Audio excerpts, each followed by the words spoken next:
Hi everyone and welcome. In this video, I'm excited to share with you my honest review of the Hobonichi Cousin planner. We're going to touch on the pros and the cons, and then I'll share tips on how to tell if the Hobonichi Cousin is the right planner for you. Okay, let's dive in.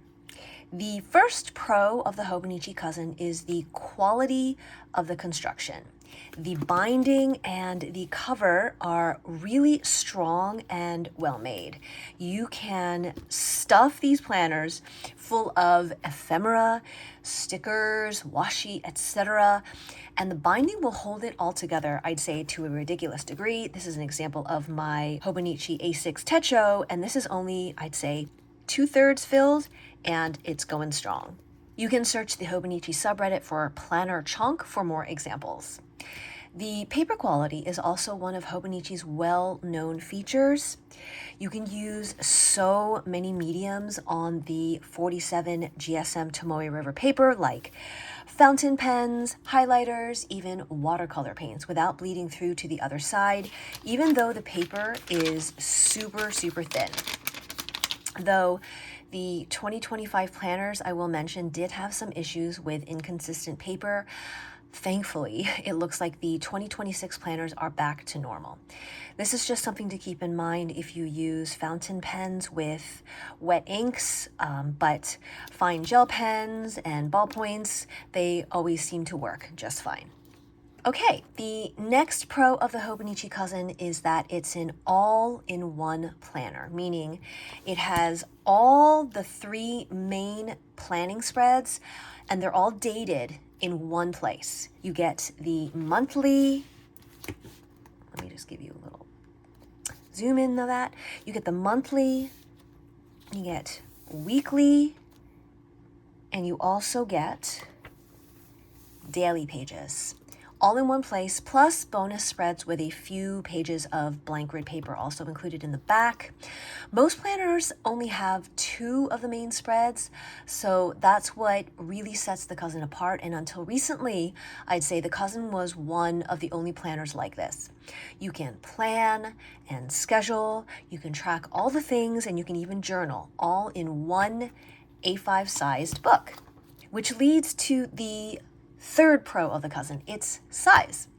The A5 size is just a great balance between providing enough space to write what you want to write without always feeling like you're running out of room, while also not being too big so you can still throw it in your bag if you want to. And there's also plenty of space for adding decor through all the spreads as well.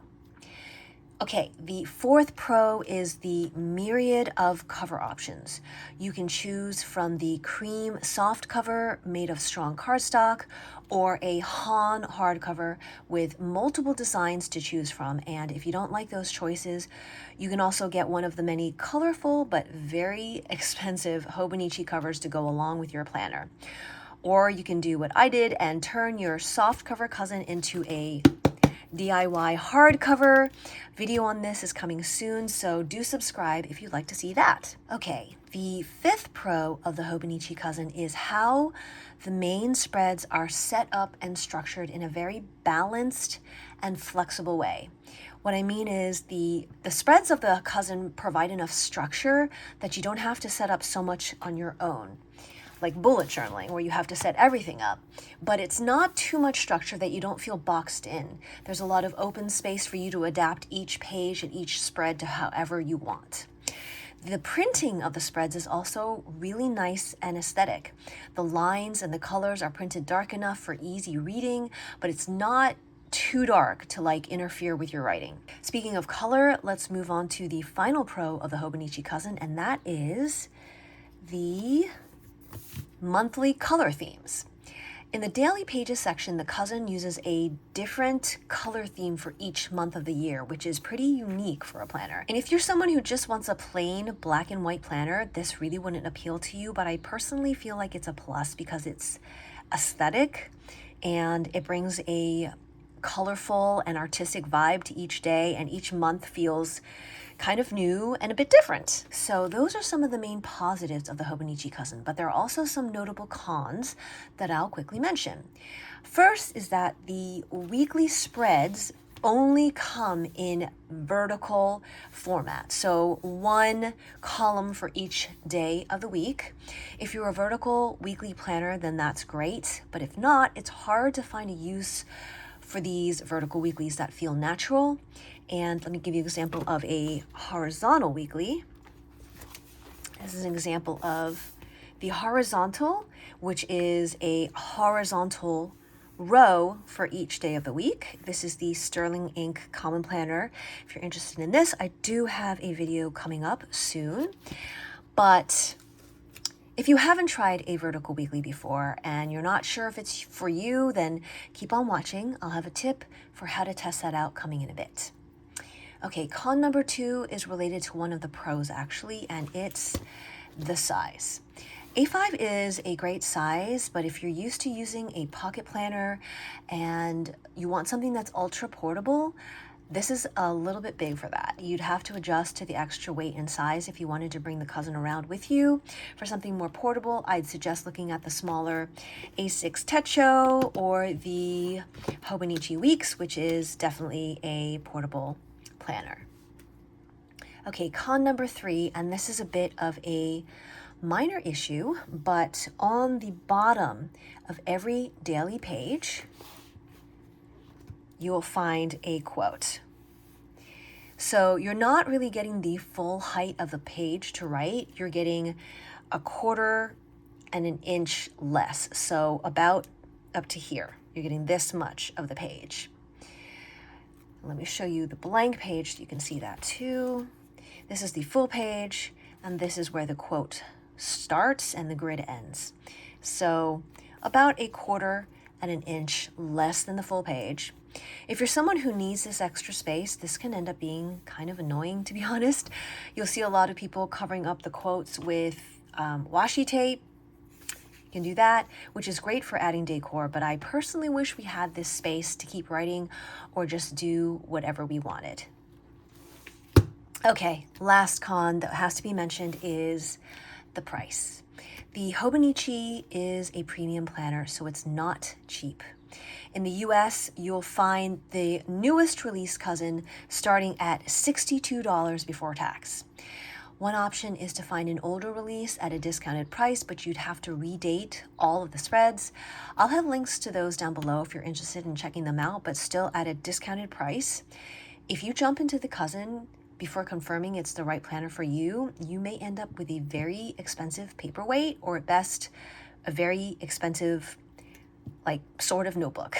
That said, let's talk about some tips on how you can prevent that from happening and figure out if the Hobonichi Cousin is right for you. Okay, the first tip I have for you is to confirm that you simply haven't been influenced to want the Hobonichi Cousin. Yes, I'm talking about being influenced by the beautiful aesthetic planner layouts you see on TikTok, Instagram, YouTube, etc. And if that's the case, you're not the first and you're definitely not alone. Having a functional planner that could also be pretty and colorful and a beautiful piece of art sounds fun and exciting. And in my opinion, being influenced in itself is not a bad thing, especially if it's something that could bring good into your life. But if you want this just to have it, you don't really have any use for a planner like this, then it's a good chance you'll end up wasting your money and buying the most expensive paperweight notebook you've ever bought. That said, if you have been influenced and you're here to learn more about the cousin because you're looking for a planner specifically like this, then tip number 2 will help you out. The cousin has so many spreads and so many pages, and if you don't have a clear use for them or they don't fit your wiring, 2 things can happen. Either you ignore the spreads, which is fine, but admittedly it's a bit of a waste, or you try to figure out a purpose for a spread that doesn't fit you. Now, sometimes this can work out, other times it can end up feeling stressful, and then you can start experiencing something called sunken cost fallacy. That's a mouthful. But it basically means you will continue to force yourself to use the planner, even if it doesn't work for you, simply because you spent so much money on it. And that's definitely not planner peace, nor is that a practice of peaceful productivity. Okay, so tip number 2 is to take the time to confirm that the 3 main spreads of the cousin fit your needs and mental wiring. You can do this very easily by doing a little experiment. Just create your own mock-up of the monthly, weekly, and daily spreads on a blank piece of paper cut down to around A5 size. So I took a piece of copy paper here and I just approximately cut it down to A5 size. And I made a quick mock-up of the daily pages. And it doesn't have to be fancy, just a basic mock-up is fine, so you can get an idea of what each spread is like. I'll put a link to the official webpage down below where you can see what the spreads look like and use that as a reference for your mock-ups. The key thing to remember is make sure you make multiple copies of the weekly and daily mock-ups so you can test the weeklies for at least 2 to 3 weeks and the dailies for at least 7 days.